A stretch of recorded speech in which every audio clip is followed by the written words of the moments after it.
Dear students, आज हम लोग एक बहुत ही इंटरेस्टिंग टॉपिक चंपारण सत्याग्रह को डिस्कस करेंगे। चंपारण सत्याग्रह के विषय में सुना तो सभी लोगों ने होगा, ठीक है। इससे क्वेश्चन भी खूब आते हैं। आईएएस के प्रीलिम्स में भी पूछा जाता है, मेंस में भी पूछा जाता है, सारे पीसीएस एग्जाम्स में भी पूछा जाता है।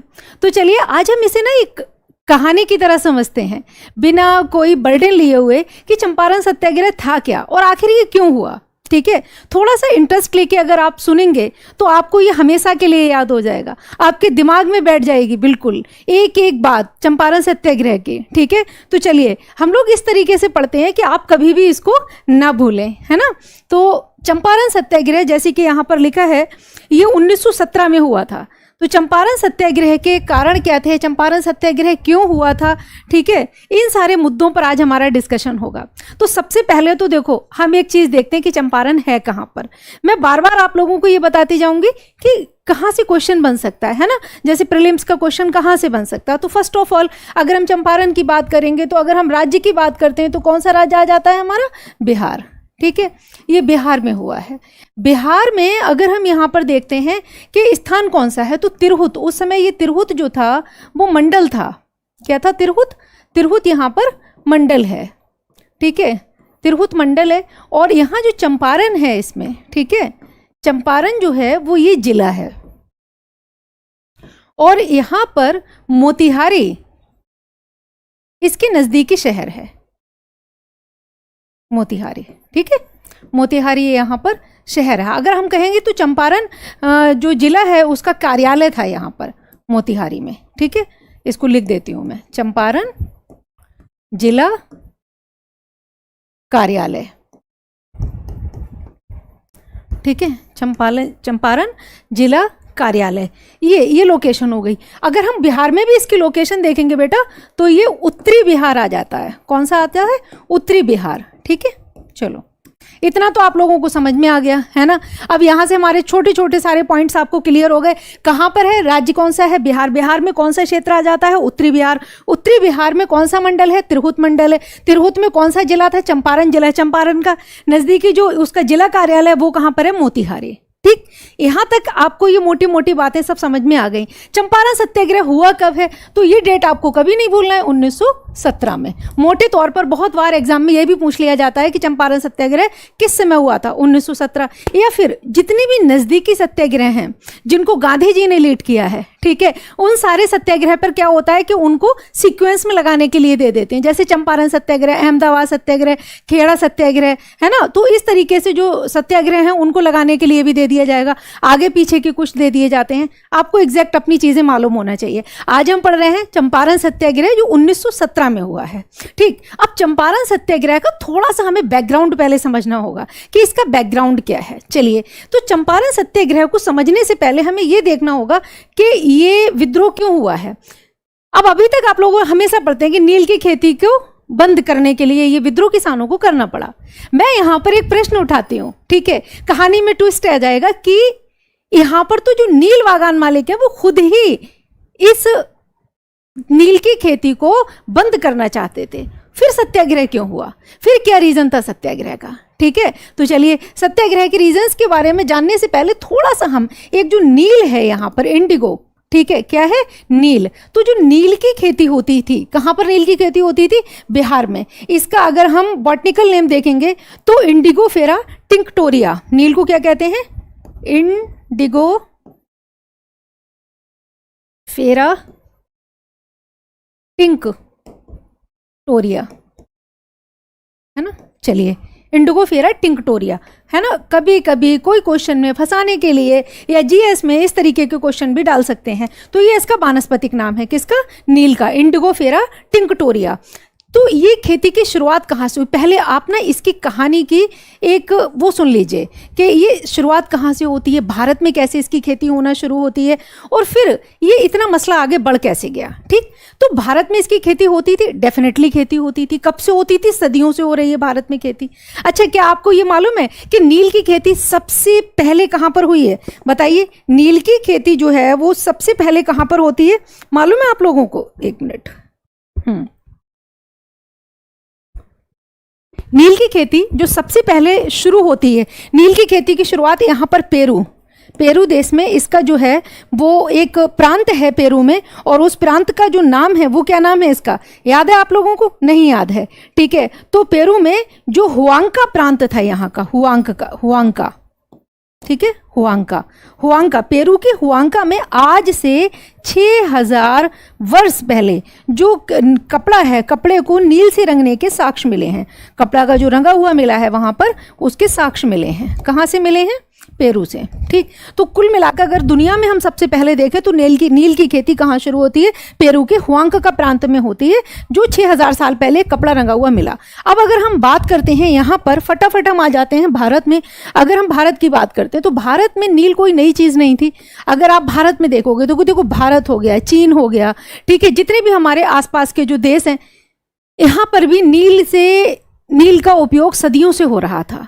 अब आप भारत के बारे में जानते हैं, भारत में सबसे पहले कपास के साक्ष्य कहाँ पर मिले हैं भाई? सिंधु घाटी सभ्यता से मिले हैं, ठीक है। तो भारत में शुरुआत से ही जो नील है उसका इस्तेमाल किया जाता था कपड़ों को रंगने के लिए। तो नील क्या है? नील एक पौधा है, नील पैदा होता है, उगता है, ठीक है। तो नील के पौधे में एक जो उसका रंजक द्रव्य होता है वो उसकी पत्तियों में जो है, पत्तियों को जब उसकी कुंभित किया जाता है, पौधा होता है ना पूरी, मैं आपको थोड़ा सा इसका पौधा दिखा दूं, ठीक है। तो आपको समझ में आ जाएगा, ठीक है। ये अगर आप नील का पौधा देखेंगे तो इस तरीके के पौधे आपको खेती दिखाई देती है, ठीक है। ये कैसा पौधा है और भारत में ये इतनी पॉपुलर क्यों हो गई खेती, तो थोड़ा इसके बारे में भी जान लीजिए आप लोग। देखिए ये पौधा कैसी जगह में, इसको कैसी जलवायु चाहिए? इसको चाहिए गर्म और नम जलवायु, ठीक है। गर्म और नम जलवायु चाहिए, यानी कि उष्णकटिबंधीय क्षेत्रों में ये पैदा होती है बहुत आराम से। दूसरी चीज, इसको टेम्परेचर कितना चाहिए? लगभग 25 से 35 डिग्री के बीच का अगर टेम्परेचर है तो फिर ये पौधे सरवाइव कर जाते हैं, है ना। अब भारत कैसा देश है? इसको ऐसा क्षेत्र चाहिए जहां ज्यादा से ज्यादा टाइम तक गर्मी रहती हो, है ना। और भारत हमारा कैसे है, तो 8 महीने गर्मी का मौसम लगभग बना ही रहता है। तो इसमें भी अगर हम देखेंगे तो बंगाल और बिहार का जो क्षेत्र है, वहां पर ये जलवायु जो थी वो काफी अनुकूल थी। किसके अनुकूल है? नील की खेती के अनुकूल थी ये जलवायु, ठीक। अब यहां पर नील की खेती स्टार्ट कैसे होती है? चलिए, अगर आप यूपीएससी स्टूडेंट हैं तब आपको थोड़ा सा डिटेल में चीजों को जानना पड़ता है, ठीक है। भारत की अगर हम बात करते हैं तो भारत में आप देखोगे यहां पर कि भारत 1757, देखो ये प्लासी का युद्ध हुआ, 1764 यहाँ पर बक्सर का युद्ध हुआ। बक्सर के युद्ध के बाद भारत पर ब्रिटिश शासन आ गया, ठीक। हमें इस पर डिटेल में नहीं जाना है, अभी ब्रिटिश शासन आ गया, ठीक।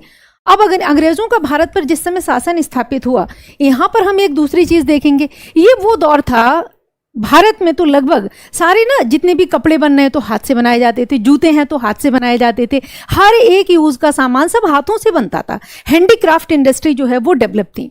लेकिन ब्रिटेन में थोड़ा सा मामला चेंज हो गया। ब्रिटेन में क्या हुआ, 1732 तक आते आते यहाँ पर औद्योगिक क्रांति हो गई। कौन सी क्रांति हो गई बेटा? औद्योगिक क्रांति, है ना, औद्योगिक क्रांति। इसको एक लाइन में हम समझ लेंगे। इसका मतलब यह हुआ कि ब्रिटेन ने अपने यहाँ पर वैज्ञानिकों को बहुत ज्यादा सपोर्ट किया, ठीक है। और वहां वैज्ञानिक आविष्कार जो उनके हुए उससे ब्रिटेन को फायदा मिला।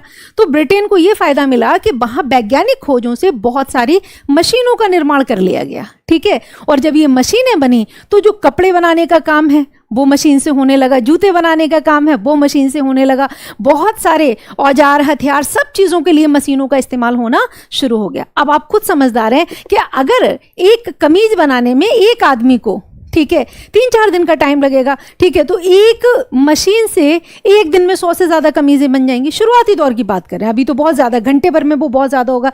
इससे क्या हुआ कि वहाँ पर प्रोडक्शन बढ़ गया। किस चीज का? कपड़ों का, हर एक सामान का प्रोडक्शन बढ़ गया।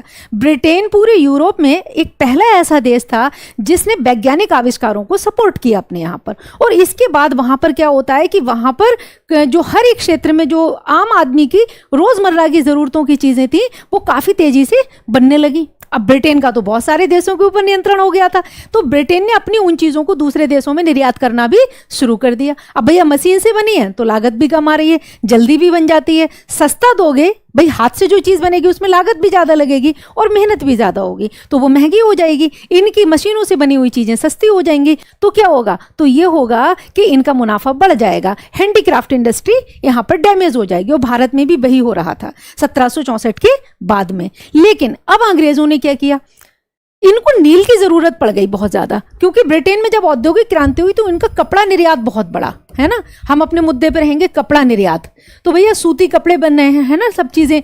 तो कपड़ा निर्यात में इनको, अब कपड़ा निर्यात बढ़ा तो कपड़े की रंगाई के लिए किसकी आवश्यकता होती थी, नील की। किसकी जरूरत पड़ती थी, नील की। तो नील की आवश्यकता इनको पड़ी। शुरुआती दौर में अगर हम यहाँ पर देखेंगे तो नील का उत्पादन भारत में भी होता था, लेकिन बहुत ज़्यादा नहीं। हैंडीक्राफ्ट इंडस्ट्री है, उस हिसाब से हो जाता था, थोड़ा बहुत जितना होता था।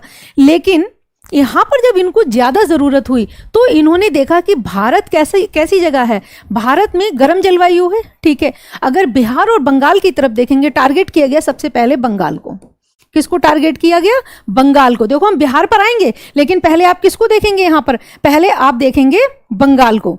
तो बंगाल में लुई वोनॉड, ठीक है, एक व्यक्ति थे, क्या नाम था उनका, लुई वोनॉड, ठीक।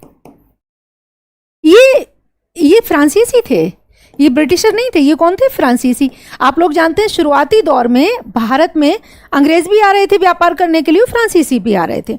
तो बंगाल में इनकी जो बस्तियां थी, कोठियां थी, फ्रांसीसियों की थी।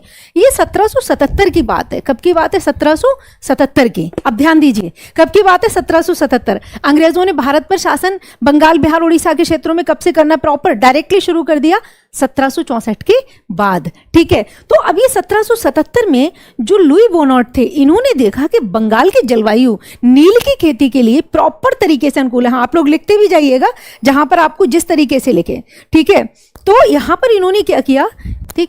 तो लुई बोनार्ड ने हुगली नदी, अब जहां नदी है यहां पर पानी भरपूर है।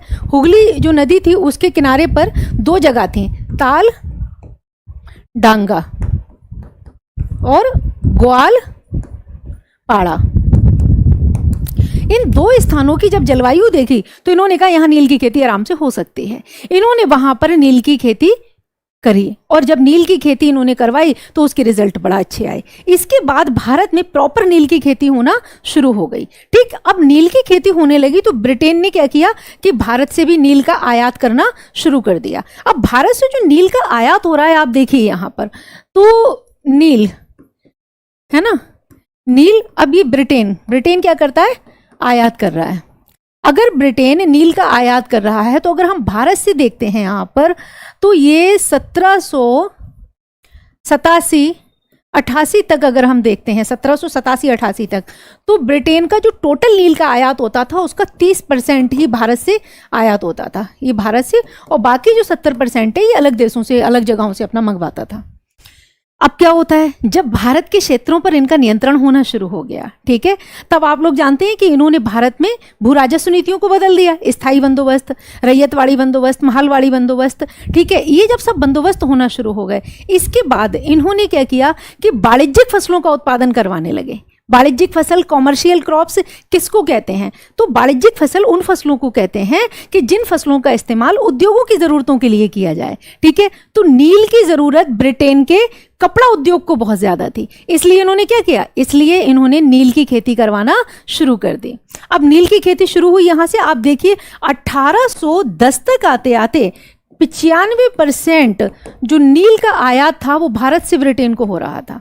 कितना बड़ा अंतर आ गया ये आयात में, यानी कि इतनी तेजी से विस्तार हो गया किसका, नील की खेती का। तो नील की खेती की शुरुआत कहाँ से हुई, बंगाल से हुई, और इस तरीके से ये होता रहा। इसके बाद अगर हम देखेंगे तो 19वीं शताब्दी, ठीक, 19वीं शताब्दी की शुरुआत में, यानी कि जब 1813 का एक्ट आया तब ब्रिटेन के पूंजीपतियों को भी अधिकार दे दिया गया कि वो भारत में क्या कर सकते हैं, अपनी पूंजी इन्वेस्ट कर सकते हैं। यानी कि ईस्ट इंडिया कंपनी के जो मोनोपोली ऑन ट्रेड थी उसको खत्म कर दिया गया। अब हमारी कहानी यहाँ से स्टार्ट होती है, यहीं से बिहार में, बंगाल में तो हो ही रही थी खेती, यहाँ से क्या होता है कि बिहार में भी नील की खेती को बड़े लेवल पर किया जाना शुरू हो गया। तो नील की खेती लगभग 100 सालों से हो रही थी, कहां पर, बिहार में, ठीक। अब प्रॉब्लम कैसे आई हम इसको थोड़ा सा देखेंगे। प्रॉब्लम ये आई कि यहां पर जो अगर हम बात करते हैं चंपारण क्षेत्र की, तो पहले तो आप चंपारण एरिया को देखो, चंपारण क्षेत्र। नील बागान मालिक कैसे आ गए यहाँ पर, है ना, हमें यह भी समझना पड़ेगा। डायरेक्ट नील बागान मालिक कैसे आ गए और फिर किसानों के अंडर, किसान उनके अंडर में कैसे आ गए, ये सारी चीज़ें। तो जो चंपारण क्षेत्र था ना, यहाँ पर बेटा 3 जो थी वो जागीरें थी, बड़ी बड़ी जागीरें हैं। एक थी यहाँ पर बेतिया, एक थी यहाँ पर रामनगर, और एक थी यहाँ पर मधुबनी। ठीक है, कौन कौन सी जागीरें हैं? बेतिया, रामनगर और मधुबनी। जो बेतिया है इसमें 1500 गांव थे। कितने गांव हैं इसमें? 1500 गांव। अरे भाई ये बहुत बड़ी थी। तीनों जागीरों में अगर हम देखें तो ये सबसे बड़ी है, ये सबसे बड़ी थी। कौन सी सबसे बड़ी थी यहाँ पर? ये जो बेतिया जागीर है, ठीक, ये वाली। अब चंपारण क्षेत्र है, तो मैंने जैसा कहा आप लोगों से कि ये क्षेत्र कैसे हैं, ये जागीरें हैं। तो ये सब किसके अंडर में थी? ये थी जागीरदारों के अंडर में। यहाँ पर जागीरदार, इन पर जागीरदार। अब आप खुद सोच सकते हैं कि एक जागीरदार के अंडर में 1500 गांव हैं। ऐसे ही मधुबनी और रामनगर में इनसे कम है। तो जागीरदार मतलब एक तरीके से जमींदार हो गए। अब जब यहाँ पर क्या होता है कि बिहार की जलवायु भी नील की खेती के अनुकूल थी, तो इसलिए जो ब्रिटेन से यहाँ पर लोग पूंजी इन्वेस्ट करने के लिए आ रहे थे, तो उन्होंने अपनी पूंजी को, अपनी कैपिटल को, अपने पैसे को इन्वेस्ट किस में करना शुरू कर दिया? नील की खेती में। तो ये कैसे करवाएंगे नील की खेती? भाई खरीद तो सकते नहीं है अभी तुरंत। तो उन्होंने जागीरदारों से इनकी जो जमीनें थी वो किराए पर ले ली। किस पर ले ली? किराए पर। भैया किराए पर दे दो हमें, ठेके पर, ठेका कह सकते हैं आप, किराया कह सकते हैं, ठीक है। तो अब यहाँ पर जो बेतिया के जागीरदार थे, इनके यहाँ पर जो 1500 के 1500 गांव थे, भैया इन्होंने अपने मैक्सिमम गांव किसको दे दिए किराए पर या ठेके पर? ये दे दिए इन्होंने बागान मालिकों को। इनको निलहे भी कहा जाता था। बागान मालिक क्या कहा जाता था इनको? निलहे, यानी नील की खेती करवाने वाले। चलिए ठीक। तो पहले किसान किसके अंडर में थे? अब अगर जो किसानों की बात करें हम, है ना, तो पहले किसान जागीरदारों के अंडर में थे। अब जागीरदारों ने अपनी जागीर किसको दे दी? उन्होंने किराए पर बागान मालिकों को। तो अब किसान किसके अंडर में आ गए? बागान मालिकों के अंडर में आ गए। बस यहीं से एक नया खेल शुरू हो गया। देखो हम एक बात आपको बताएं, भारत में कभी भी आप अगर देखते हैं तो किसानों की स्थिति बहुत अच्छी तो कभी भी नहीं रही है। हमेशा किसानों को परेशानियों का सामना करना पड़ा है। ठीक, उनके पास मुश्किल से इतना बचता था कि भैया वो खा पी सके, जिंदा रह सके। बहुत संपन्नता किसानों की कभी भी नहीं रही है। ठीक, अब होता क्या है यहाँ पर कि जब किसान बागान मालिकों के अंडर में आ गए, तब बागान मालिकों के पास एक बढ़िया मौका आ गया। इन्होंने क्या किया? जो बागान मालिक थे,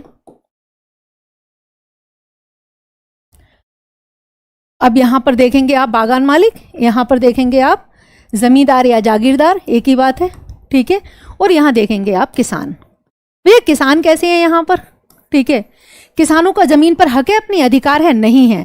आज की तरह बिल्कुल भी नहीं था कि भाई हमारी जमीन है, हम खरीदें, हम बेचें, या फिर हम क्या करें, हम चाहें तो खेती आप उस पर करें या ना करें, ऐसा कुछ नहीं था।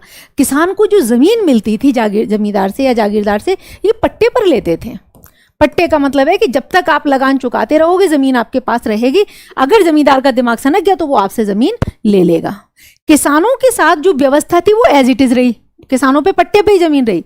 लेकिन अब किसान किसके अंडर में आ गए? अब किसान अंडर में आ गए बागान मालिकों के। तो बागान मालिकों ने क्या किया कि किसानों के साथ में एक शर्त जोड़ दी, भाई ये जो पट्टा बना हुआ है आपका ये बना रहेगा, लेकिन ये पट्टा आपको तभी मिलेगा जब आप अपनी जमीन के, यानी 20 कट्ठा जो जमीन है, तो 20 कट्ठा जमीन के 3 जो उसका तीसरा भाग है, 3% भाग पर क्या करेंगे, इसको हम इस तरीके से लिख सकते हैं 20/3। ठीक है, 20 कट्ठे में 3 कट्ठे जमीन पर आप क्या करेंगे, इसमें नील की खेती करेंगे। अगर आप 20 कट्ठे से 3 कट्ठे पे नील की खेती करेंगे तो क्या हो जाएगा, एक कट्ठे में जो होता है, मतलब 20 कट्ठा बराबर 1 एकड़ होती है जमीन, है ना, 20 कट्ठा बराबर 1 एकड़। अब उत्तर प्रदेश में और बिहार में लगभग 1 एकड़ में 5 बीघा जमीन आ जाती है, आप मान लीजिए। तो इन्होंने कहा कि 20 कट्ठे में 3 कट्ठे पर आप नील की खेती करोगे तभी आपको जमीन मिलेगी, अदरवाइज आपका पट्टा रद्द कर दिया जाएगा। ठीक है, जमीन आपसे छीन ली जाएगी। भैया उस वक्त में भारत की मैक्सिमम आबादी किसके ऊपर निर्भर थी? खेती पर ही निर्भर थी, है ना। आज भी है, लेकिन आज हालात बहुत बदल गए हैं, तो बेचारों के पास कोई दूसरा ऑप्शन होता नहीं था, ठीक है। तो इन्होंने क्या किया, इस शर्त को मंजूर कर लिया, जो इन्होंने शर्त लगाई कि इसी को कहा गया तिन कठिया, है ना। अब इस पॉइंट को आप याद करेंगे, तिन कठिया क्या थी कि 20 कट्ठा भूमि में 3 कट्ठा भूमि पर क्या करना है इनको, 20 कट्ठा में से 3 कट्ठा भूमि पर इनको क्या करना है, नील की खेती करना है। ये जरूरी है, अगर आप ये नहीं करेंगे तो आपसे पट्टा छीन लिया जाएगा। क्लियर। अब यहां पर होता क्या, आप एक और पॉइंट समझिए। मान लीजिए ये खेत है ना, तो इन्होंने कहा कि 20 कट्ठे में 3 कट्ठे पे इतने पे आपने नील की खेती कर लो। चलो भैया, कोई बड़ी मुसीबत तो नहीं है, लेकिन मसला क्या है, मसला ये है कि जो नील की खेती होती है ये उत्पादकता को पूरा खींच लेती है, ठीक है। ये जमीन की जो उत्पादकता है, ठीक है, इसको पूरी तरीके से खींच लेती है, यानी इसको बहुत ताकत चाहिए, तो ये मिट्टी की ताकत को खींच लेती है। आप इसको सिंपल शब्दों में समझ लो, है ना। जैसे अगर हम अपने खेत में नील की खेती कर रहे हैं, तो नील की खेती जिस खेत में भी होगी उसमें काफ़ी अच्छा खाद पानी अगर पड़ा हुआ है, इसके बावजूद भी वो ज़मीन की ताकत खींचती है बहुत ज़्यादा। इतनी ताकत खींच लेती है कि अगर आपने एक फसल काट ली, ये फसल जनरली कब होती है, जहाँ पर जो सिंचित क्षेत्र है, मान लीजिए कि जहाँ सिंचाई की व्यवस्था, वहाँ अप्रैल में बुआई इसकी शुरू हो जाती है, और नहीं है तो फिर ये मानसूनी सीजन में जुलाई में इसकी खेती होती है। खरीफ की फसल है ना। नील किसकी फसल है, खरीफ की फसल है, ठीक। तो यहाँ पर क्या होता है कि अगर इतने क्षेत्र पे आपने नील की खेती कर ली, तो अगली फसल जब आप करोगे तो अगली फसल आपको यहाँ नहीं कर पाओगे। अगर आपने यहाँ किया तो इसका उत्पादन बहुत कम होगा। क्या होगा इसका उत्पादन इसका काफ़ी कम हो जाएगा। अब उत्पादन अगर कम हो गया तो फिर क्या करेंगे, तो इन्होंने क्या किया, इसको बदल देते हैं, है ना। तो अगली बार ये यहाँ पर ना करके क्या करेंगे, ये फर्स्ट पार्ट हो गया इसका, अब ये अगली बार में सेकंड पार्ट पर करेंगे। चलिए, अब सेकंड पार्ट पर खेती कर ली तो फिर अब इसकी भी ताकत बहुत कम हो गई, अगली बार ये थर्ड पार्ट पे करेंगे, ठीक।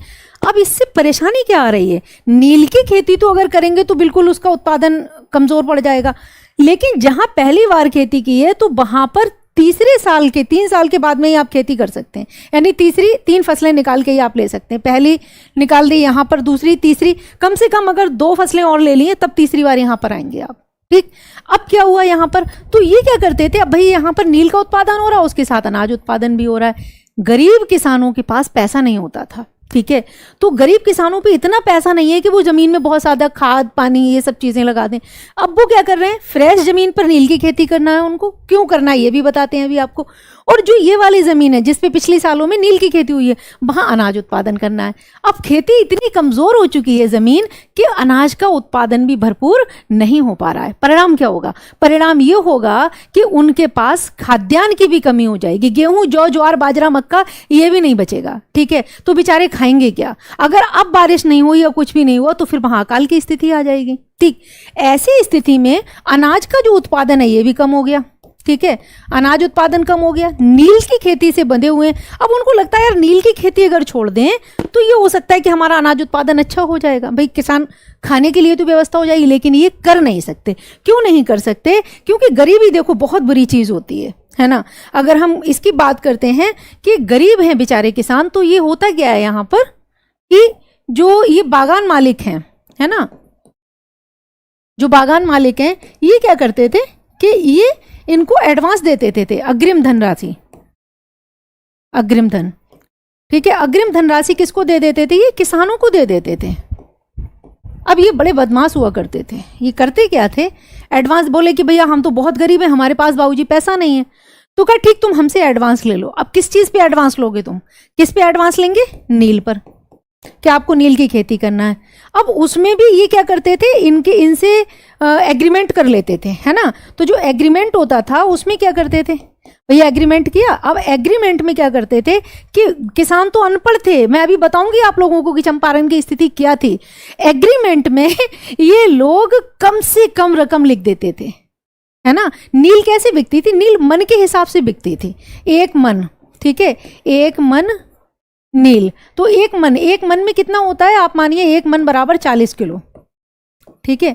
अब मैं अगर आपको यहां पर बताऊं, यहां तो जो इसकी कीमतें हुआ करती थी अगर आप देखेंगे 1897 से पहले, यानी कि 1880 के दशक में 234 प्रति मन, ठीक है, क्या होता था प्रति मन, यानी एक मन 40 किलो नील की कीमत कितनी होती थी? 234 या 235 रुपए होती थी। अब आपको लगेगा ये तो बड़ा कम है ना, और नील बनाने का काम भी बड़ा मुश्किल हुआ करता था, लेकिन अभी आपको तुरंत समझ में आ जाएगा कि ये कम नहीं है, ये बहुत ज़्यादा है। मगर ये इतने बदमाश होते थे कि जो एक्चुअली अंतर्राष्ट्रीय मंडी की कीमतें होती थी, मगर ये किसानों को इतना नहीं देते थे। उस एग्रीमेंट में उनसे कम से कम पे सिग्नेचर करा लेते थे, ठीक है, 100 रुपये पे करवा लिया, है ना, 125 पे, 150 पे, ऐसे। थोड़ा तो किसान समझदार हो ही जाता है जब वो काम कर रहा है, लेकिन फिर भी उनको पता नहीं होता था कि अब ये क्या करते थे कि यहाँ से नील लेके जा रहे हैं ब्रिटेन के बाद में भी यूरोप के दूसरे देशों को नील निर्यात कर रहे हैं, तो इनको नील बहुत अच्छा, नील में फ़ायदा हो जाता था, भारत का नील बहुत अच्छा होता था। अब आप देखिए चंपारण का मैं आपको बताऊं, जब गांधी जी चंपारण जाते हैं तो चंपारण में जो मजदूरी की दर है वो क्या है ना, मजदूरी कितनी है? देखिए, अगर एक पुरुष मजदूरी करता है तो उसको मिलते हैं 10 पैसे। 10 पैसे, आप लोगों की पीढ़ी ने तो शायद 10 पैसे देखे भी नहीं होंगे, हम बहुत छोटे थे तो हमने देखे 10 पैसे देखे और 5 पैसे देखे हैं, ठीक है, 4 आने तो खैर आप लोगों ने भी देखे होंगे। तो एक पुरुष पूरे दिन मजदूरी करता था तो उसको 10 पैसे मिलते थे। अगर एक महिला मजदूरी करती थी पूरा दिन तो उसको कितना मिलता था भैया? उसको 6 पैसे मिलते थे। और एक बच्चे, छोटे बच्चे जो थे उनको भी लगाया जाता था काम में, उनको 3 पैसे मिलते थे। कुल मिलाकर पूरा परिवार अगर पूरा दिन काम कर रहा है तो 10 पैसे और 6 16 पैसे, 17 18 19 पैसे पूरे दिन में कमाते थे, ठीक। और यहाँ बात हो रही है मैंने किसकी? रुपयों की। तो अब आपको कीमत का अंदाजा समझ में आ गया होगा कि क्या मामला चल रहा था। तो जब फसल उठती थी फिर ये उस पर सूद लगाते थे, ठीक। तो जब फसल उठती थी तो किसान का पूरा फसल भी चली जाती थी और वो कर्ज में ही बना रहता था, फिर उसको जरूरत पड़ती थी फिर उनसे पैसा ले लेता था। एक बहुत बुरे चक्रव्यूह में फंस चुके थे। कहाँ के किसान? चंपारण के किसान, ठीक है। अब चंपारण के किसानों की इतनी बुरी हालत हो गई, ठीक। तो एक तो वो ऑलरेडी इस सब चीज़ों में फंसे हुए और इससे निकलना चाहते थे, लेकिन फिर भी मामला ठीक चल रहा था कि चलो कुछ ना कुछ तो कीमतें मिल ही जाती हैं। मगर ऐसा नहीं था कि हमेशा इस किसानों की स्थिति बहुत अच्छी थी। नील की खेती चल रही है, उत्पादकता कमज़ोर पड़ती है, अनाज कम होता है, फिर भी चलो मामला ठीक ठाक है, चल रहा है। अब होता क्या है, यहाँ पर ही एक बहुत बड़ा ट्विस्ट आता है। ट्विस्ट क्या आता है? 1897, ये डेट ध्यान रखिएगा आप लोग, 1897। अब यहाँ तक मैंने आपको एक चीज़ ध्यान रखिएगा, मैंने आपको क्या बताया था कि ब्रिटेन में औद्योगिक क्रांति हो चुकी थी, ठीक है, और फ्रांस में औद्योगिक क्रांति हो चुकी, सब जगह औद्योगिक क्रांति, यूरोप में औद्योगिक क्रांति का दौर चल रहा है। जर्मनी, ये एक उभरता हुआ देश था। जर्मनी में 1897 में यहाँ के जर्मन रसायनज्ञ थे, ठीक है, जर्मन रसायनज्ञ। इनका नाम मालूम है किसी को? बताओ, किसी को याद है इनका नाम? नहीं याद है। इनका नाम था एडोल्फ बॉन बेयर। क्या नाम है इनका? एडोल्फ बॉन बेयर, ठीक है, एडोल्फ बॉन बेयर। इन्होंने एक कमाल कर दिया। इन्होंने क्या कमाल कर दिया कि नील की मांग तो जहां जहां पर भी यूरोप में औद्योगिक क्रांति हो चुकी थी बहुत ज्यादा मांग थी। इन्होंने क्या किया कि नील की रासायनिक संरचना का पता लगाया, उसकी रासायनिक संरचना, ठीक है, और उसका पता लगाने के बाद इन्होंने जो है वो सिंथेटिक नील तैयार कर दिया। सिंथेटिक मतलब आर्टिफिशियल, मतलब कृत्रिम नील, ठीक है, यानी कि जो नील कृत्रिम, कैसा नील? जो नील अब रसायनों से तैयार हो रहा है, उसके लिए पौधे की या खेती की आवश्यकता नहीं है। दूसरा पॉइंट क्या था? जो ये आर्टिफिशियल नील बना, ये बड़ा फाइन क्वालिटी का था, ये कपड़ों पे कलर भी अच्छा चढ़ा रहा था, ठीक है। तो क्या हुआ कि एकदम से यूरोप में जर्मनी का जो नील था ये छा गया भैया, ये छा गया। जैसे ही ये छाया तो इसका जो इम्पैक्ट, बैड इम्पैक्ट हुआ, वो किस पर हुआ? भारत के नील पर, ठीक है। भारत में क्या हुआ कि जब जर्मनी की नील की मांग बढ़ गई, छा क्यों गया? इसकी डिमांड बढ़ी। अब देखो, कोई भी सामान होगा अगर उसकी डिमांड बढ़ेगी तो सप्लाई बढ़ जाएगी, ठीक है। तो डिमांड बढ़ी तो सप्लाई बढ़ गई। कहाँ के माल की सप्लाई बढ़ गई? जर्मनी के माल की। इसके मुकाबले में भारत का जो नील था उसकी मांग कमजोर पड़ गई। अब भारत के भारत के नील की जो मांग थी ये मांग कम हो गई। मांग कम, जब मांग कम होगी, ठीक है, तो इसकी सप्लाई भी कम हो गई, और सप्लाई कम हुई, मांग कम, तो सप्लाई कम, और सप्लाई कम हुई तो क्या हुआ, इसकी कीमतें कम हो गई। अब जब कीमतें कम हो गई तो यहां से गेम शुरू हुआ। अब जो बागान मालिक थे वो भैया इसकी खेती क्यों करवा रहे थे बागान मालिक, क्योंकि उनको फायदा था। अब ये घटना कब की थी, 1897 में, जैसे ही जर्मनी में नील का सिंथेटिक नील बनाया गया, इसके बाद से तुरंत ही पूरे यूरोप में जो है वो नील की सप्लाई तेजी से शुरू कर दी। किसने, जर्मनी ने नील की सप्लाई शुरू कर दी। उतनी ही तेजी से भारतीय नील की मांग बाजारों में घटना शुरू हो गई। अब पहले नील की खेती नील बागान मालिकों के लिए एक बहुत फायदे का सौदा था। अब ये फायदे का सौदा घाटे के सौदे में कन्वर्ट हो गया। ठीक, अब नील बागान मालिक इससे छुटकारा पाना चाहते थे। 1908 तक आते आते हालात बहुत खराब हो गए और स्थिति हो गई थी कि 10, 11, 12 में भी किसानों ने विद्रोह करना, मतलब एक दबे लफ्जों में वहां पर विद्रोह शुरू हो चुका था कि वो नील की खेती से छुटकारा चाहते थे। अब बागान मालिकों ने क्या किया, बागान मालिकों ने यहां पर उनके ऊपर दूसरी चीजें कर दी। उन्होंने कहा कि मसला क्या आया कि अच्छा, बीच में थोड़े दिन के लिए क्या हो गया, ये फर्स्ट वर्ल्ड वार स्टार्ट हुआ था, है ना, तो शुरुआती दौर में जर्मनी के हालात बहुत खराब हो गए, लेकिन तब तक बाद में तो दूसरे देशों ने भी नील बना लिया था। तो कुछ दिन के लिए जो बिहार का नील था उसकी कीमत बहुत बढ़ गई, 674-75 रुपये पहुंच गई। मगर ये स्थिति जल्दी ही कमजोर पड़ गई और फिर स्थिति पुरानी वाली आ गई। अब जब ये स्थिति आई तो नील बागान मालिक खुद नील की खेती से को बंद करना चाहते थे। फिर मसला कहां पर था, मसला ये था कि अब इनको घाटा हो रहा है। क्यों घाटा होगा, कि जो बागान मालिक हैं, जो प्लांटर थे यहां पर, उनके साथ में क्या दिक्कत हो रही है, उनके साथ में दिक्कत ये हो रही है कि जो जमीनें थी, जमीन तो इन्होंने किराए पे ली हुई है तो किराया देना है इनको, फिर बहुत सारे किसानों को एडवांस दिया हुआ है तो वो इनको वापस लेना है। अब इनके हिसाब से जो उनके ऊपर बहुत सारा सूद, चक्रवृद्धि, ये वो सब लगाया हुआ था, तो इन्होंने कहा कि अब हम घाटा कहाँ से पूरा करें, क्योंकि ज़मीनें तो उन्होंने पूरी की पूरी ली हुई थी। तो अपना जो बागान मालिकों को ज़मीनें इनकी किराए पर हैं, अब इनको घाटा होने लगा। तो घाटा पूरा करने के लिए इन्होंने क्या किया, इन्होंने किसानों से कहा कि अगर वो एक मुश्त रकम मुआवजे के तौर पर, मुआवजा, एक मुश्त रकम मुआवजा किसको दे दें, एक मुश्त रकम मुआवजा अगर बागान मालिक को दे दें, ठीक है, दे दें, तो वो उन नील की खेती से छुटकारा पा सकते हैं। पहले गए, इन्होंने सब किसानों को इकट्ठा किया, अलग अलग प्लांटर्स ने कहा कि देखो हम इस क्षेत्र में नील की खेती को बंद करना चाहते हैं, बट, तो जैसे उन्होंने कहा कि हम करना चाहते हैं तो सब खुश हो गए, लेकिन अगला जो होता था बट, बस वही मामला गड़बड़ हो जाता है। का बट क्या है, बट ये है कि अगर आप पूरा मुआवजा एक साथ दे दें, यानी कि लगभग 1 साल की जो कीमतें हैं, जो घाटा उनको आ रहा है वो आप दे दो उनको मुआवजे के तौर पे, तो फिर वो आपको मुक्त कर देंगे किसानों को। एक इन्होंने दूसरा पॉइंट इन्होंने क्या किया कि लगान बढ़ा दिया, लगान वृद्धि, ठीक है, क्योंकि जमीनें इनके अंडर में। अब जिन किसानों के पास पट्टे थे तो ऑलरेडी स्थिति खराब थी और लगान में बढ़ोतरी कर दी, नए कर लगा दिए। ठीक, इन सब चीजों ने चंपारण के किसानों की हालत बिल्कुल खराब कर दी। चंपारण कैसा एरिया था, चंपारण में गरीबी बेतहाशा, बेतहाशा गरीबी। अभी मैं बताऊंगी कि जब गांधी जी वहां पर जाएंगे वो किस तरह की चीजें वहां पर देखेंगे।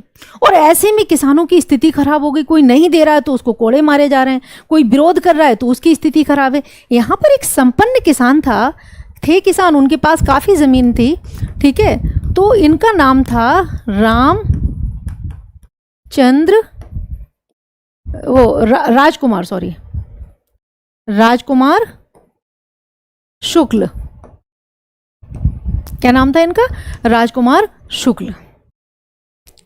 इनसे ये किसानों का दर्द देखा नहीं जा रहा था कि सरासर अन्याय हो रहा है उनके साथ में, क्या किया जाए, ठीक है। तो ये जो हालात यहाँ के बने हुए थे, इन्होंने 2-4 बार विरोध करने का प्रयास भी किया। तो भैया क्या होता था, कलेक्टर कि आदमी जाते थे, पकड़ के ले आए, कोड़े मारे बेचारे में, 2-4-6 दिन हवालात ने बंद रखा। तो काफ़ी प्रताड़ित हो चुके थे ये, काफ़ी बेइज्जती उनकी हो चुकी थी, ठीक है। लेकिन मन शांत नहीं हो रहा था कि कुछ तो समस्या का हल निकलेगा। बस अब यहाँ से गांधी जी की एंट्री होगी इस क्षेत्र में, ठीक। जैसा मैंने कहा, देखो 5 मिनट में अगर आप किसी भी टॉपिक को पढ़ोगे तो वो समग्रता में नहीं पढ़ पाओगे, बिल्कुल किताबी होगा और कोई चीज़ आपको ध्यान नहीं रहेगी। लेकिन अगर हम उसको एक कहानी की तरह समझेंगे तो हमें बड़ा आसानी से चीज़ें याद हो जाएंगी। अब क्या होता है, ये कौन सा समय है, ये समय आ गया था 1916 का, 1916। अब 1916 में लखनऊ में अधिवेशन हो रहा था।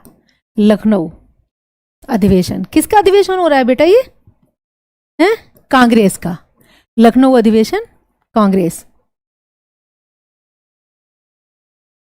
यहां पर किसी ने इनसे कहा, राजकुमार शुक्ल से, कि तुम ना किससे मिलो जाके, तुम गोपाल कृष्ण गोखले से, है ना।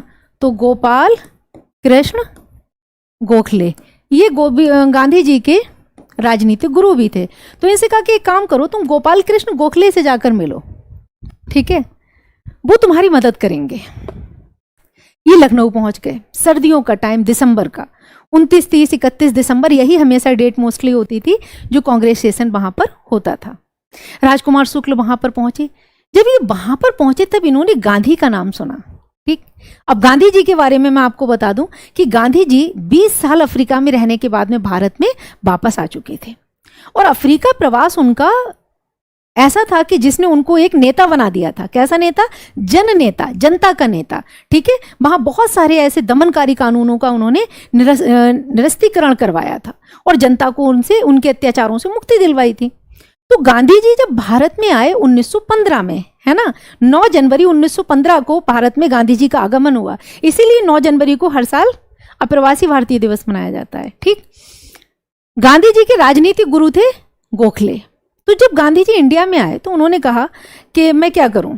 तो उन्होंने कहा कि देखो, तुम एकदम कांग्रेस ज्वाइन करोगे तब भी ठीक नहीं है। ये वो दौर था जब कांग्रेस के ऊपर नरम दल का काफी दबाव था, ठीक है।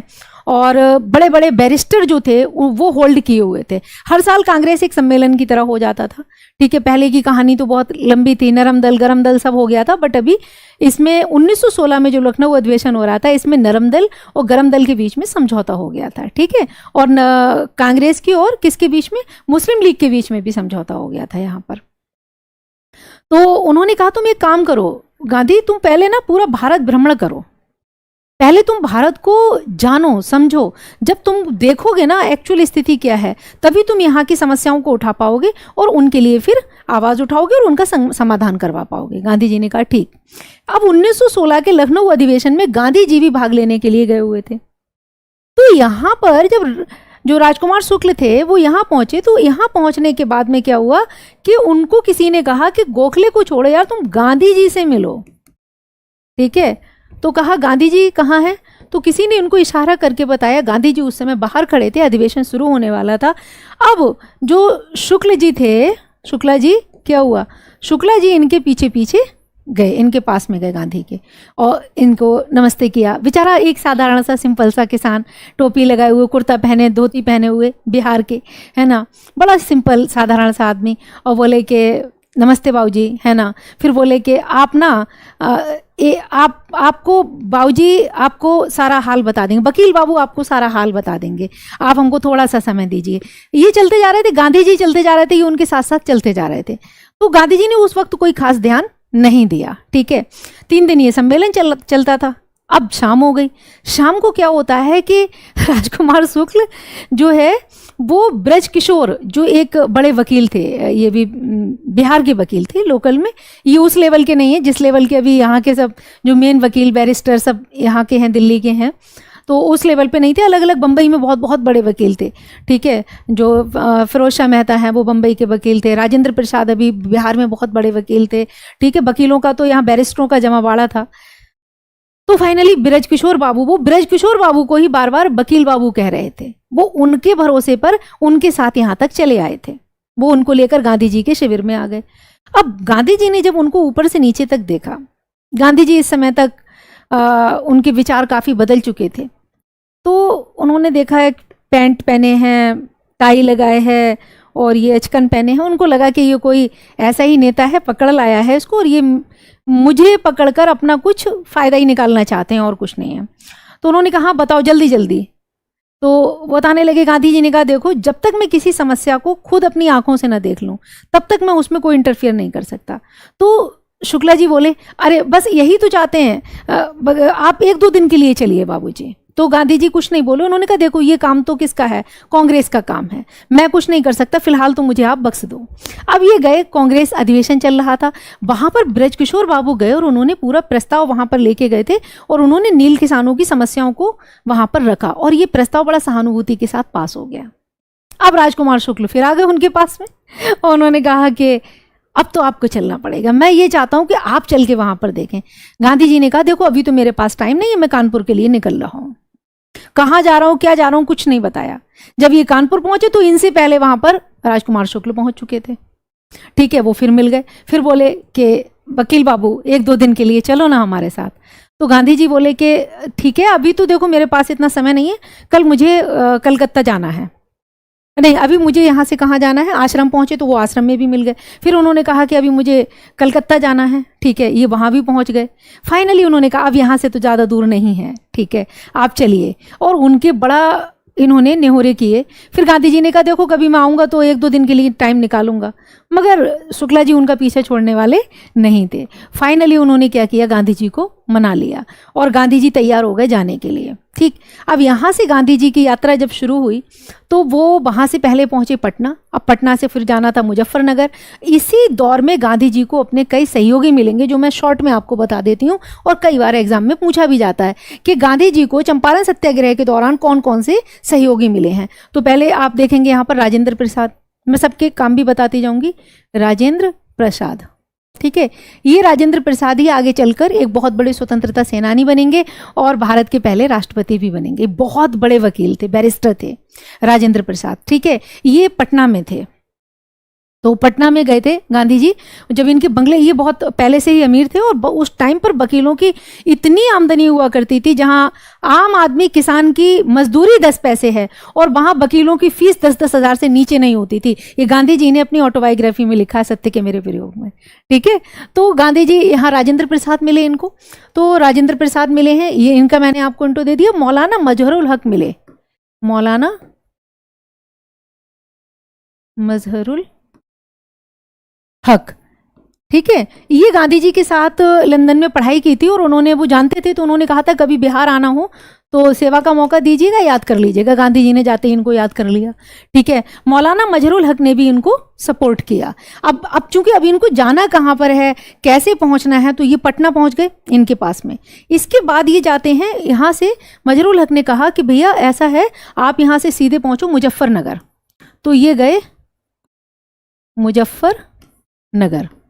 ठीक है, जब मुजफ्फरनगर ये पहुंचते हैं तो वहां पर इनको एक और बहुत बड़े नेता मिलेंगे मुजफ्फरनगर में, मुजफ्फरपुर। ठीक है, मुजफ्फरपुर, ये पहुंचे मुजफ्फरपुर। मुजफ्फरपुर में इनको कौन मिला, आचार्य, ठीक है, जेवी कृपलानी। ये वहां पर मुजफ्फरपुर कॉलेज में प्रोफेसर थे आचार्य जेवी कृपलानी, लेकिन ये इस समय तक पूरे समाज सेवक भी बन चुके थे और किसानों की काफ़ी मदद भी कर रहे थे। बहुत कम तनख्वाह हुआ करती थी और वो भी ये सबकी मदद में लगा दिया करते थे। तो वो बहुत ही नाइस पर्सन थे। यहाँ पर ये गांधी जी को मिले। ब्रजकिशोर बाबू फिर वहाँ पर गांधी जी से आकर मिले।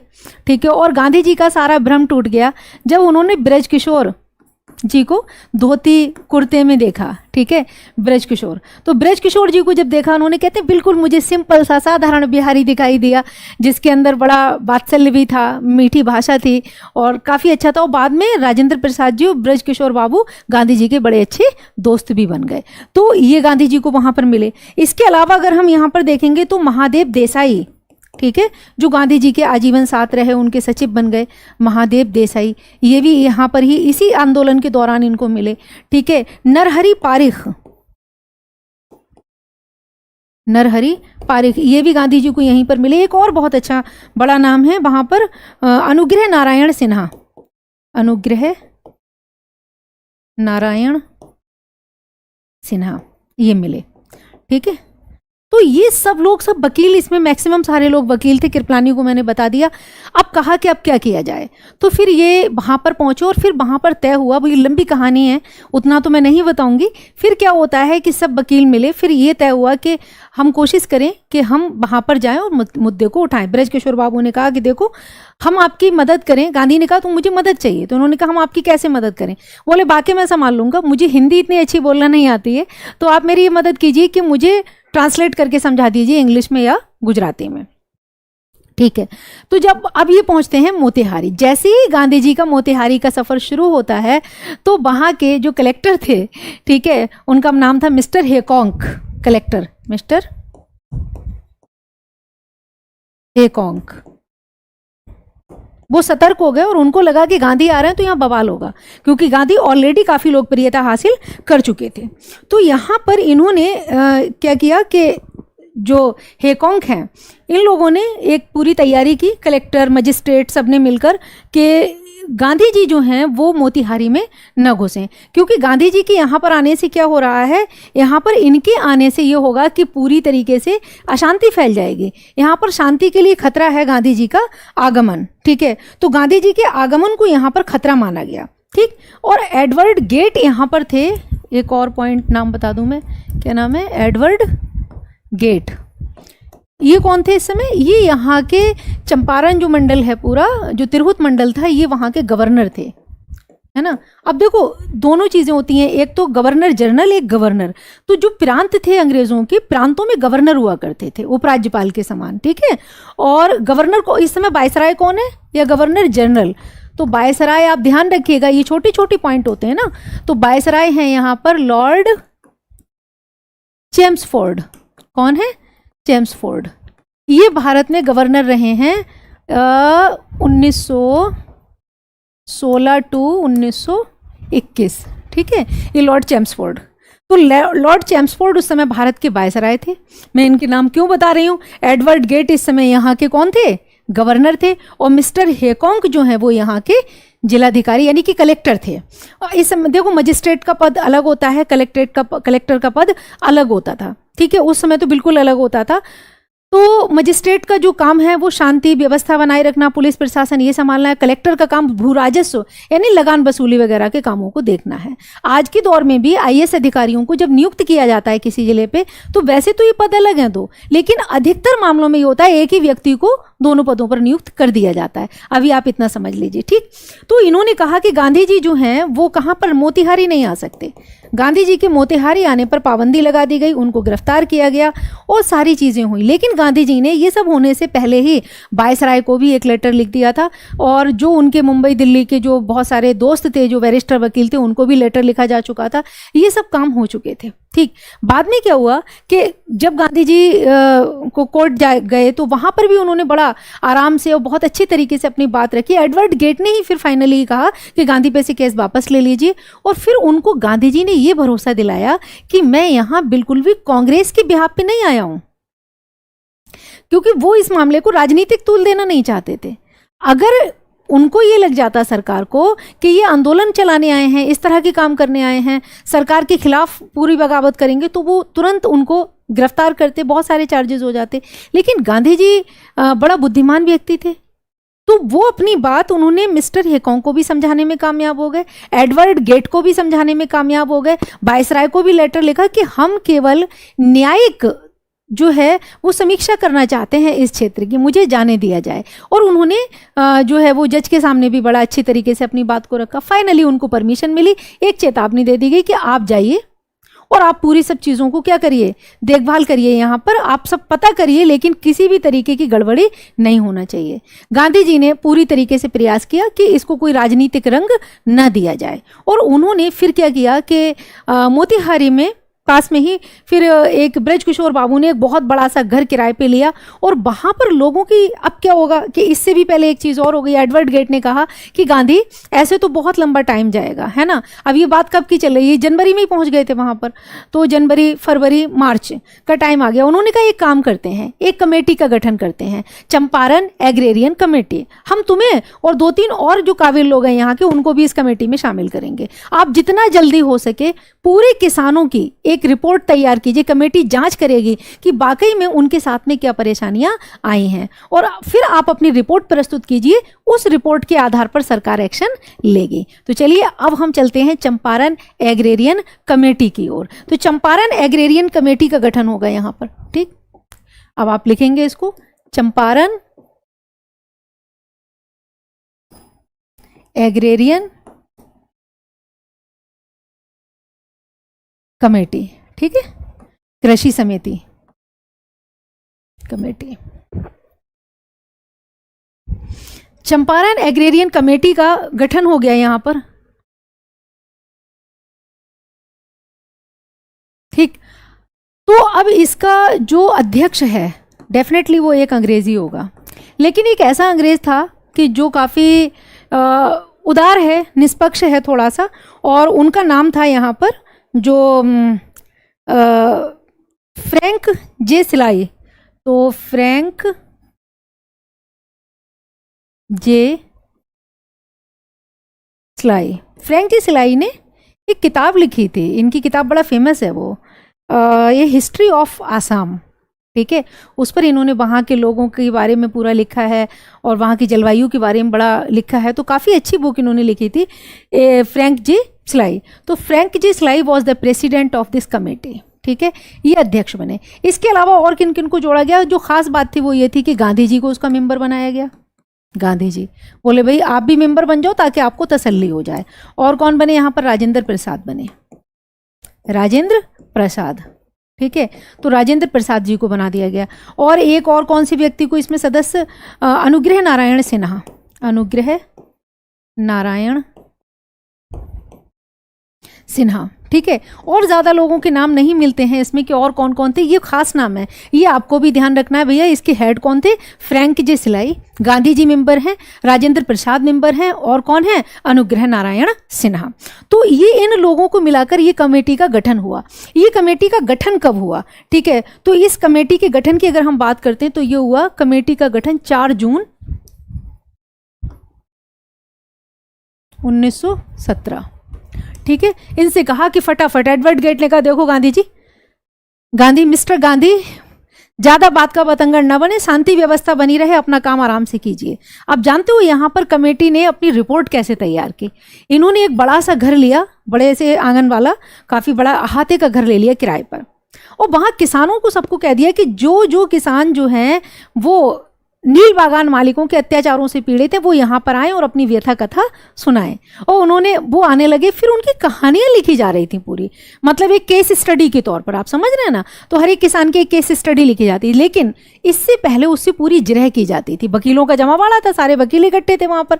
तो अगर वो झूठ ना बोले, ठीक है, बड़ा चढ़ाकर बात ना करे, सरकारी तौर पर अगर देखें तो वहां सिविल वर्दी में कुछ न कुछ पुलिस वाले भी रहते थे। गांधी और वकीलों को मालूम होता था, लेकिन उन्होंने उनकी उपस्थिति में उस काम को करवाया। बोले ना ऐसे ही ठीक रहेगा, क्योंकि अगर हम इनको रोकेंगे तो इनका संदेह बढ़ेगा। तो उन लोगों ने भी देखा कि काम बड़ा ना ईमानदारी से चल रहा है। तो फिर बहुत सारे मैक्सिमम केसेस में यही सामने आया जो हम पूरा दिखा चुके हैं कि उनके ऊपर कर्जा बहुत है, उनके ऊपर एक्स्ट्रा कर लगाए गए हैं, नए कर लगाए गए हैं, और उनको नील की खेती करने के लिए बाध्य किया जाता है। और अब अगर छोड़ने की बात करें तो बदले में बड़ा मुआवजा मांग रहे हैं, ठीक। तो इन्होंने अपना काम फटाफट पूरा किया। उधर एडवर्ड गेट का भी इनके ऊपर लगातार प्रेशर बना हुआ था। और फिर कमेटी ने अपनी जो रिपोर्ट है वो भी 4 अक्टूबर 1917 को अपनी रिपोर्ट प्रस्तुत कर दी। 4 अक्टूबर 1917, ठीक है। ये जो एग्रेरियन कमेटी है इसकी रिपोर्ट आ गई, ठीक। अब रिपोर्ट में क्या लिखा है? ठीक, रिपोर्ट में उन्होंने अपनी रिपोर्ट में क्या पाया? रिपोर्ट की बात अगर हम यहाँ पर करते हैं तो रिपोर्ट में किन किन चीज़ों के बारे में बात की गई? तो उन्होंने यहाँ पर कहा कि किसानों, अब बताओ, आप लोग बताओ क्या करेंगे भाई, किन मसलों को लेकर? हाँ बताइए, किन मसलों को लेकर जो है वो ये बात आई थी कि कमेटी जो है वो यहाँ पर ये काम करेगी? तो एक तो ये हुआ कि तिनकठिया,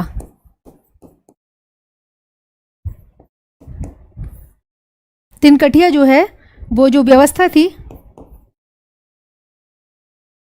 इसको क्या पाया गया? इसको जो है तिनकठिया व्यवस्था को किसानों का शोषण करने वाली व्यवस्था पाया गया, ठीक है, शोषणकारी। बस बाकी आप कर लेंगे इसमें। दूसरा पॉइंट पाया गया कि अतिरिक्त कर उनके ऊपर लगाए गए हैं, एक्स्ट्रा कर उनके ऊपर लगाए गए हैं, अतिरिक्त कर लगे हैं। तीसरा पाया गया कि नए कर भी लगे हैं। ठीक है, नए कर। तो कमेटी ने सिफारिश की कि तिनकठिया व्यवस्था को समाप्त किया जाए। इसकी समाप्ति के लिए इनकी सिफारिश थी। जो सिफारिशें आई वो क्या आई कि तिनकठिया व्यवस्था को किसानों का के लिए शोषणकारी। अब आप यहाँ डायरेक्ट लिख लो कि जो रिपोर्ट है, रिपोर्ट में सिफारिशें जो आई वो क्या आई कि तिनकठिया व्यवस्था को समाप्त किया जाए। ठीक, समाप्त किया जाए, आप लोगों के लिए आसान हो जाएगा, किया जाए। ठीक है, दूसरा क्या हो गया, अतिरिक्त करों को हटाया जाए। और तीसरा हो गया नए कर समाप्त किए जाएं। ठीक, नए कर समाप्त किए जाएं। तो ये जो रिपोर्ट आई, ये रिपोर्ट गई, फिर इसकी जांच हुई और वहाँ पर कलेक्टर ने, मजिस्ट्रेट ने, मिस्टर जो गेट थे, उन्होंने, सब लोगों ने इसको सही पाया। और फाइनली इसके बाद ये हुआ कि फिर एक्ट आएगा, चंपारण एग्रेरियन एक्ट। ठीक है, चंपारण एग्रेरियन एक्ट।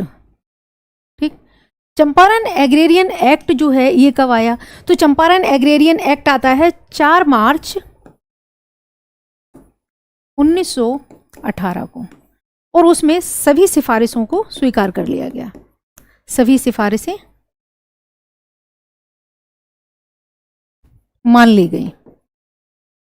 ठीक है, इन्हीं को आप लिख सकते हैं कि ये सिफारिशें मानी गई। इसमें एक पॉइंट और जोड़ा था कि ये तो योग्य जोड़ जाए, इसमें आप मान लेंगे कि सभी सिफारिशें मान ली गई, यानी कि ये सारी सिफारिशें मान ली गई। अब क्या किया गया, तिनकठिया व्यवस्था को समाप्त किया जाए। तो यहाँ पर आप, चलो इस ये सिफारिशें हैं, अगर मैं यहाँ पर कर दे रही हूँ ताकि आप बिल्कुल भी कंफ्यूज ना हो। ठीक है, ऊपर कर देते हैं। तो इन्होंने कहा कि तिनकठिया, अब जो एक्ट आया, एक्ट में ये कहा गया कि तिनकठिया को समाप्त किया जाता है, तिनकठिया को समाप्त किया जाए। यानी कि अब कोई किसी भी किसान को आप उसकी जमीन के 3 कट्टे भाग पर नील की खेती करने के लिए बाध्य नहीं कर सकते। तो तिनकठिया को समाप्त किया जाए। ठीक है, दूसरा पॉइंट क्या आया यहाँ पर, दूसरा आया अतिरिक्त करों को समाप्त किया जाए। तो अतिरिक्त कर समाप्त। तीसरा पॉइंट यहाँ पर क्या आया, नए कर खत्म किए जाएं, नए कर समाप्त।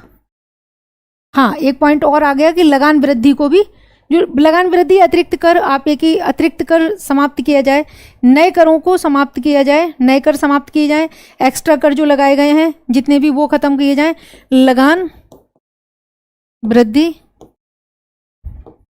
को समाप्त किया जाए। ठीक है, को समाप्त किया जाए।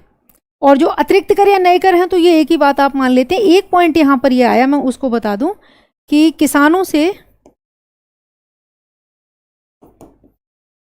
जो पैसा जबरदस्ती वसूल गया है, जबरदस्ती वसूला गया है, ठीक है, उसे उसका 25% वापस किया जाए, उन्हें वापस किया जाए। ठीक है, और ये सब मान लिया गया। एक्ट आ गया, एक्ट का मतलब है कानून आ गया, कानून पास हो गया।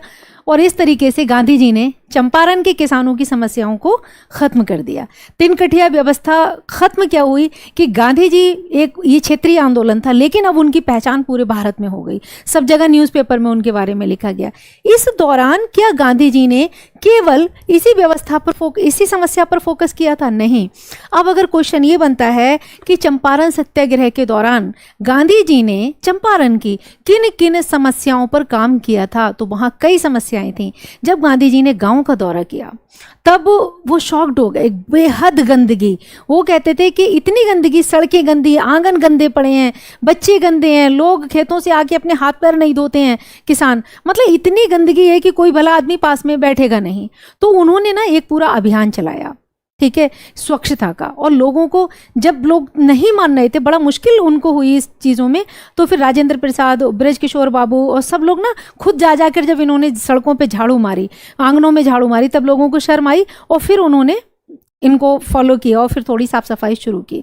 दूसरी बहुत बड़ी चीज़ थी कि मैक्सिमम बच्चे वहाँ पर मजदूरी के कामों में लगे थे।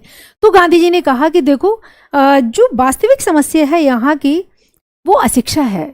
किसी को ज्ञान नहीं है, ना अपने अधिकारों का ज्ञान है उनको, ना किसी और चीज़ की नॉलेज है। अशिक्षा जो है वो अंधकार है बिल्कुल।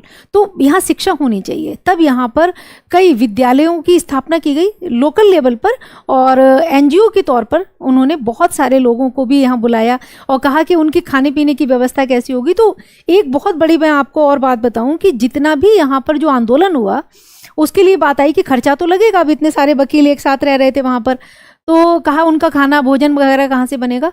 तो गांधी जी ने कहा भाई ये तो लगेगा, कम से कम में करेंगे। लेकिन राजेंद्र प्रसाद, ब्रजकिशोर बाबू, वहाँ के जो वकील थे, उन्होंने कहा कहीं से चंदा लेने की ज़रूरत नहीं है और किसानों से तो बिल्कुल नहीं लेना है, हम खुद सारा खर्चा उठाएंगे।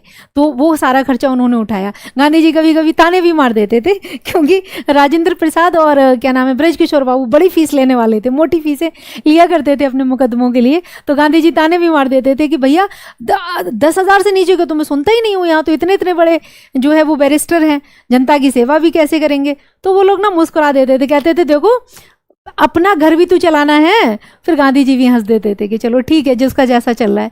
फिर उन लोगों ने इनको काफ़ी सपोर्ट किया। वहाँ पर बच्चों की पढ़ाई के लिए काफ़ी प्रबंध किए गए, महिलाओं को साफ सुथरा रहना सिखाया गया। लेकिन ऐसे भी अनुभव हुए कि कुछ महिलाएं इतना, उन्होंने कहा कि तुम कस्तूरबा से कहा, कस्तूरबा गांधी भी पहुंच गई थी वहाँ पर, कि आप चाहते हो कि हम साफ सुथरे रहें, मैं तो डेली नहाऊंगी धोऊंगी, साफ सुथरे कपड़े पहनूंगी। तो कहा फिर तो कहा एक समस्या चल के देखो। फिर वो अपनी झोपड़ी में लेके गई और उसने कहा कि मेरे पास सिर्फ एक ही साड़ी है, मैं कहाँ से बदलूं, उसी को पहने रहती हूँ। जब ये फट जाएगी, इसमें पेबंद लगाते हैं, क्या क्या करते हैं, दूसरी साड़ी मिलती है जब ये पूरी तार तार हो जाती है। तो गरीबी बहुत बड़ी थी। उन्होंने कहा गांधी जी से क्या तो सब साड़ियाँ भिजवा दें तो हम करेंगे। तो ये सारे अनुभव थे। गांधी जी ने अपने बाद में कपड़े भी त्याग दिए थे ना उन्होंने, कि मैं जब तक कपड़े नहीं पहनूंगा, जब तक भारत के हर एक बच्चे के पास में कपड़ा नहीं होगा। तो ये था चंपारण सत्याग्रह। आई होप कि आप लोगों को चंपारण सत्याग्रह समझ में आया होगा, ठीक है। और अगर आया है तो मुझे कमेंट में लिखकर ज़रूर बताएं कि आपको मेरी क्लास अच्छी लगी है। तो ऐसे ही मैं नए नए टॉपिक पर, मतलब इससे रिलेटेड, हिस्ट्री में तो सब पुराना ही है, लेकिन उनको अलग तरीके से आपको समझाने की कोशिश करती रहूँगी। So thank you all of you, see you next video.